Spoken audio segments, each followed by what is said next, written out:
Hello student, welcome to accountancy class. Today we will start our new chapter accounting ratio. Let us learn the meaning. Beta, accounting ratio is a simply to be said a relationship between two figures expressed in arithmetic terms is called ratio.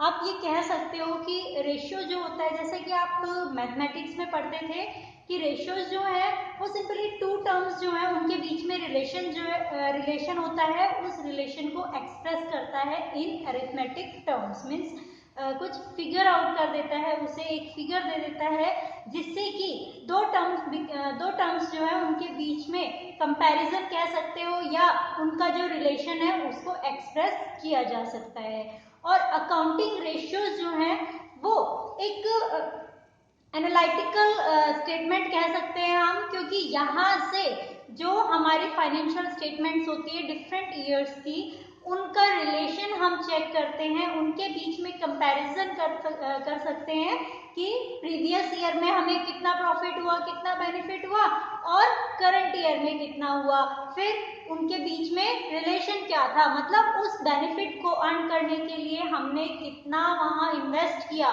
और same इस year हमने अगर कुछ earn किया है, हमारी earnings increase हुई है, तो उस इंक्रीमेंट को पाने के लिए हमने कितना एक्स्ट्रा एडजस्टमेंट किया था, कितनी और एडिशनल कैपिटल इन्वेस्ट की थी, या हो सकता है हमारे एफर्ट्स, हमारी गुडविल की वजह से प्रॉफिट बढ़ गए हो।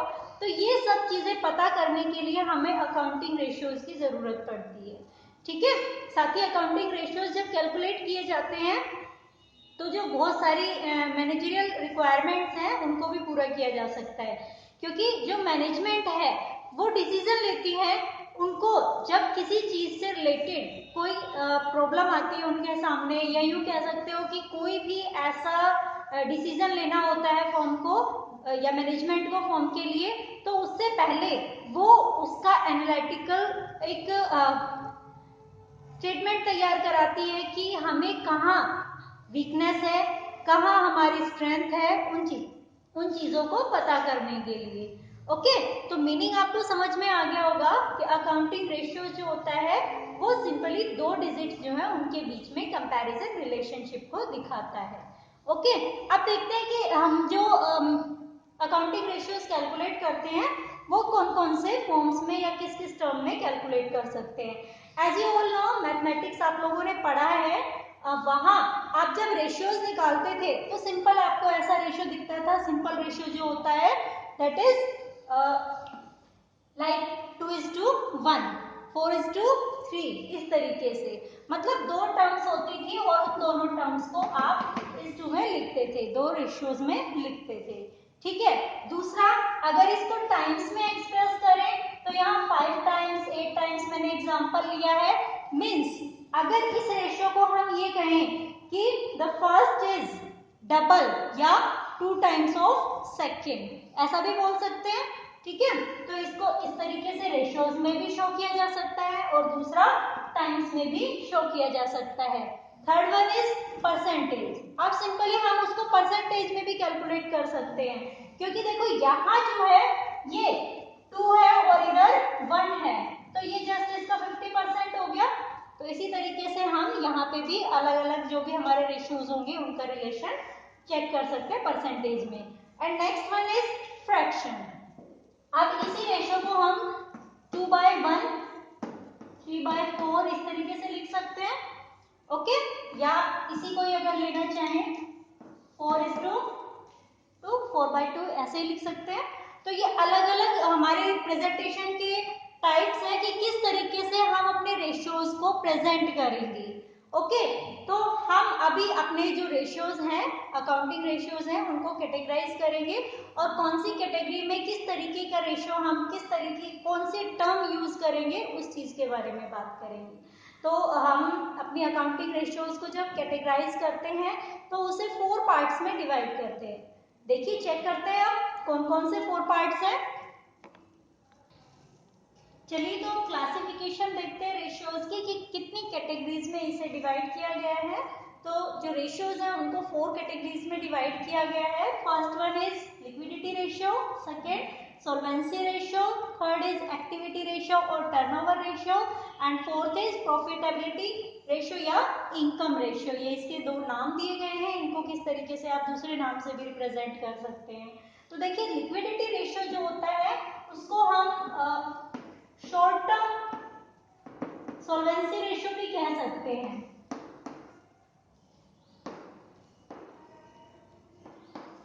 क्योंकि लिक्विडिटी रेशियोज जो होते हैं वहां पे हम चेक करते हैं कि फर्म की शॉर्ट टर्म सॉल्वेंसी रेशियो जो कैपेबिलिटी है वो कितनी है, अपने शॉर्ट टर्म्स जो लायबिलिटीज हैं उनको पे करने में फर्म कितनी कैपेबल है।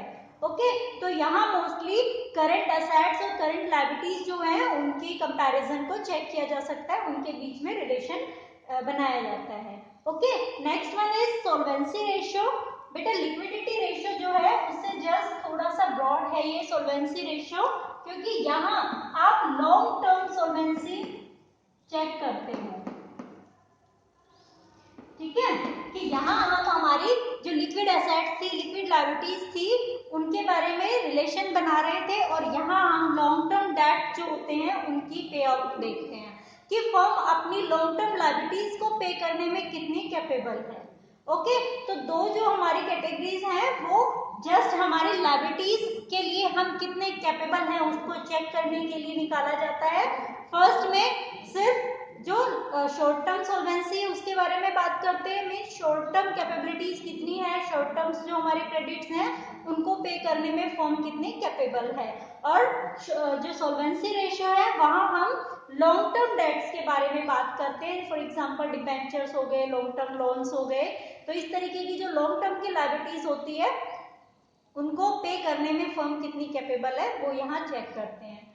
Next one is activity ratio और टर्नओवर, इसको आप याद रख सकते हो टर्नओवर से। टर्नओवर मींस सेल्स, टर्नओवर का जो मीनिंग होता है दैट इज सेल्स, मींस यहाँ हम सेल्स से रिलेटेड जो भी डाटाज होते हैं उनको चेक करते हैं। ठीक है, तो कहीं ना कहीं सेल्स को बेस रखते हुए रिलेशन चेक किया जाएगा, तो यहाँ आप अपने तरफ से फॉर्मूलेज जो होंगे उनको याद रखने में भी ये हेल्प रहेगी कि एक्टिविटी रेशियो है वो हमारी सेल्स से रिलेटेड है। Okay, next one is profitability ratio और income ratio.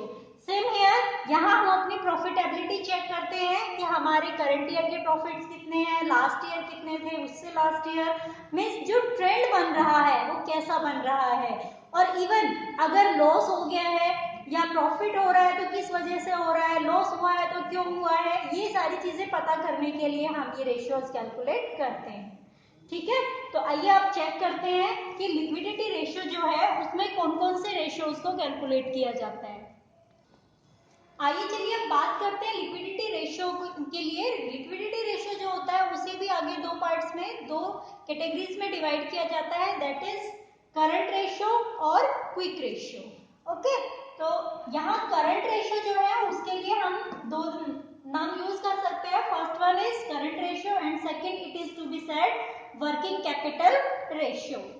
Working capital ratio इसलिए माना जाता है क्योंकि यहाँ जो रेशियो होता है उसको हम लिखते हैं current assets divided by current liabilities.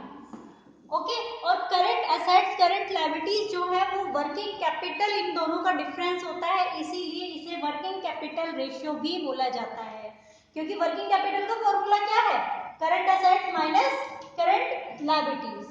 Okay, तो यहाँ दो नामों से इसे जाना जाता है, first one is current ratio and second it is to be said working capital ratio, and its standard should be 2:1, कि इसका जो स्टैंडर्ड है वो 2:1 का होना चाहिए, मींस हमारे पास जो करंट एसेट्स है वो डबल होनी चाहिए करंट लायबिलिटीज से।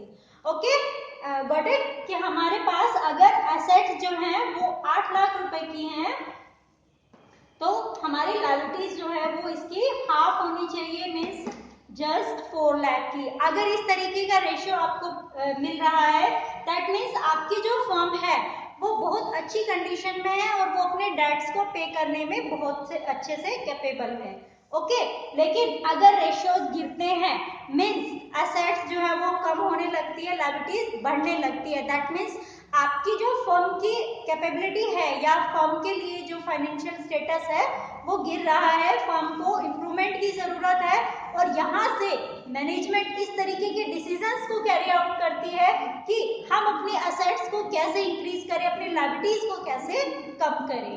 ओके, तो उससे रिलेटेड अलग अलग डिसीजंस जो है वो यहाँ करंट रेशियो से लिए जाते हैं। ओके, तो करंट रेशियो जो है वो सिर्फ करंट असेट और लायबिलिटीज के टोटल जो होते हैं उनका रेशियो दिखाता है। इट मींस आपको अच्छे से पता है कि आप जब बैलेंस शीट बनाते थे, इधर लायबिलिटीज और इधर एसेट्स होती थी, तो यहाँ कुछ नॉन करंट और non current liabilities, non current assets होती थी, वो आपको इंक्लूड नहीं करनी है।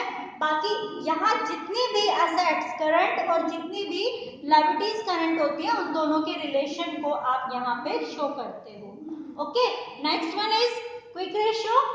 अब क्विक रेशियो की अगर बात करें तो क्विक रेशियो जो है वो भी करंट एसेट और लायबिलिटीज के ही रिलेशन को दिखाता है, लेकिन फिर इसके लिए हमें क्विक रेशियो नाम देने की जरूरत क्यों पड़ी, अलग से इसके लिए रेशियो स्टैंडर्ड कैटेगराइज क्यों किया गया? वो इसलिए बेटा क्योंकि यहाँ जो करंट एसेट्स होती है उसमें ऑल ओवर जितनी भी करंट एसेट्स होती है उनको इंक्लूड किया जाता है, बट इसमें जो करंट एसेट्स होती है उसमें एक्सक्लूड कर दिया जाता है इन्वेंट्री मींस स्टॉक को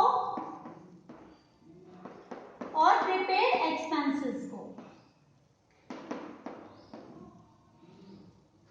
ठीक है, इसे हम तीन नामों से जानते हैं, quick ratio, acid test ratio and third one is liquid ratio. Means ये जो रेशियो होता है it is more liquid than current ratio. तो यहाँ लिक्विडिटी ज्यादा होती है, मींस यहाँ कैश में कन्वर्ट करने की स्पीड जो है अपने एसेट्स को वो ज्यादा होती है, किससे?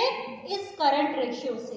मींस यहाँ पे सिर्फ उन एसेट उन लायबिलिटीज को रखा जाता है जिन्हें एट प्रेजेंट बहुत जल्दी से कैश में कन्वर्ट किया जा सकता है, बट जो इन्वेंट्रीज है, प्रीपेड एक्सपेंसेस है, देखो इन्वेंट्रीज है वो हमारे हाथ में नहीं है, क्योंकि इन्वेंट्रीज का कुछ नहीं पता कितनी इन्वेंट्रीज हमारी, कितना स्टॉक जो है वो अनसोल्ड रह जाएगा, और वो हम चाहकर भी कैश में कन्वर्ट नहीं कर पाएंगे। ठीक है, इसलिए उसको एक्सक्लूड कर दिया जाता है।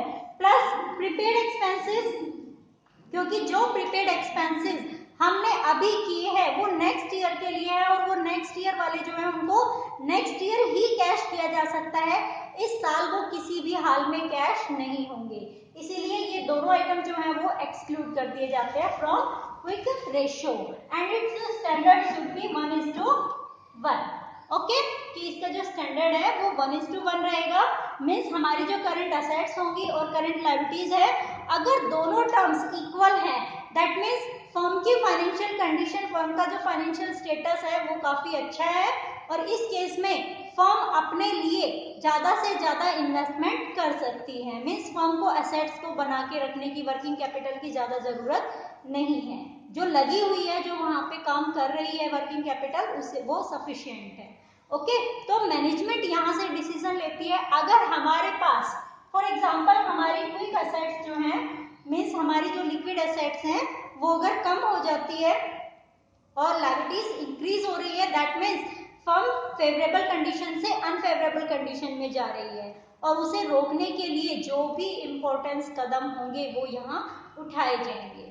ओके, आई होप आप लोगों को अच्छे से लिक्विडिटी रेशियो जो है उसके बारे में समझ में आ गया होगा। तो आपको इससे रिलेटेड जो प्रैक्टिकल क्वेश्चंस आपकी बुक में दिए हुए हैं उन्हें सॉल्व करना है, और if you have any queries please message me.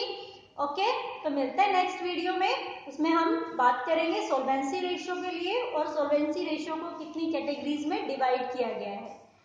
तब तक के लिए बाय।